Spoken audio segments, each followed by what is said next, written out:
Loan తీసుకొని ఇప్పుడు కట్టలేకపోతున్నారా? ఏదైనా మెడికల్ కండిషన్స్ లేదా ఫినాన్షియల్ ఎమర్జెన్సీస్లో లోన్ తీసుకుంటాము, కానీ ఎప్పుడైతే బ్యాడ్ టైం స్టార్ట్ అవుతుందో ఈఎంఐ కట్టలేని సిచ్యువేషన్స్కి మీరు వెళ్ళిపోతారో మీకు రికవరీ ఏజెంట్స్ ఫోన్లు స్టార్ట్ అయిపోతాయండి. నోటికి వచ్చిందల్లా వాళ్ళు మాట్లాడేస్తారు, ఇంటికి వచ్చి అమ్మ నా బూతులు తిట్టేస్తారు. అంటే ఎవరు చెప్పరా నీ అమ్మ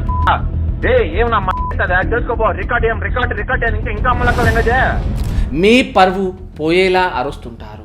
మీరు ఏదో పెద్ద మిస్టేక్ చేశారు అన్నట్టుగా మీలో మీరే కుమిలిపోతారు.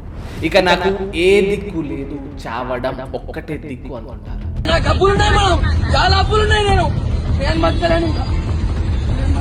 అలాంటి వాళ్ళు అస్సలు భయపడే అవసరమే లేదు. లోన్ తీసుకున్న వాళ్ళకి నేను చెప్పబోయే ఈ విషయం తెలిసి ఉండాలి. అందుకే రీల్ను ఫస్ట్ సేవ్ చేసుకోండి, లేదంటే రీల్ మిస్ అవ్వచ్చు. అకౌంట్ను తప్పకుండా ఫాలో చేయండి. ఇన్ఫర్మేషన్ చాలా యూస్ఫుల్గా ఉంటుంది. లోన్ తీసుకున్నారు కానీ తీర్చలేకపోతే ఏమవుతుందో తెలుసా? చాలామంది ఈ విషయంలో టెన్షన్ పడుతున్నారు. టెన్షన్ అస్సలు పడకండి. ఏమవుతుందో నేను మీకు చెప్తాను. ప్రాణం పోయే టైం వస్తే సిబిల్ స్కోర్ని ఎవరు పట్టించుకుంటారు? డబ్బులు కట్టకుండా ఉండాలి, సిబిల్ కూడా అలానే తగ్గకుండా ఉండాలి అంటే కుదరదు. సిబిల్ మాత్రమే పోతుంది, మీ కిస్మత్ ఏం పోదు. తర్వాత ఫ్యూచర్లో మళ్ళీ సిబిల్ను సెట్ చేసుకోవచ్చు. జీవితంలో ఏది శాశ్వతం కాదు. మన హెల్త్ అప్ అండ్ డౌన్ అవుతుంది.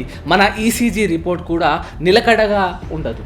మీ సిబిల్ స్కోర్ కూడా అంతే, అప్ అండ్ డౌన్స్ అవుతూ ఉంటుంది. అది కామన్. దాని గురించి వదిలేయండి.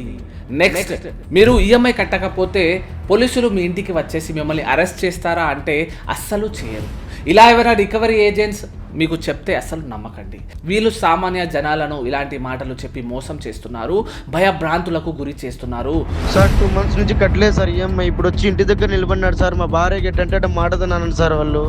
చూడండి, మీ లోన్ రికవరీ చేయడానికి ఒక సివిల్ ప్రాసెస్ ఉంది. మీ లోన్ కట్టండి అని మీకు ఏ పోలీస్ ఆఫీసర్ కూడా కాల్ చేయరు, ఎందుకంటే ఇది ప్యూర్లీ ఒక సివిల్ ఇష్యూ. ఒకవేళ లోన్ ఏజెంట్స్ మీ ఇంటికి వచ్చేసి తన ID card, house visiting authorisation card చూపించకుండా హరాస్మెంట్ చేస్తుంటే, న్యూసెన్స్ చేస్తుంటే, ఒకవేళ చూపించి కూడా న్యూసెన్స్ చేస్తుంటే, ఫస్ట్ ఆఫ్ ఆల్ ఫోన్ తీయండి, వీడియో రికార్డింగ్ స్టార్ట్ చేయండి, పోలీస్ కంప్లైంట్ ఇవ్వండి. లేదు ఇక్కడే ఉంటా నేను. బండి పోతే నేనేం చేయాలి? బండి పోతే నేను. అలాంటి వాడి అంతు చూడండి, భయపడకండి. పోలీస్ వాళ్ళు అలాంటి వారిపై యాక్షన్ తీసుకుంటారు. ఎవరు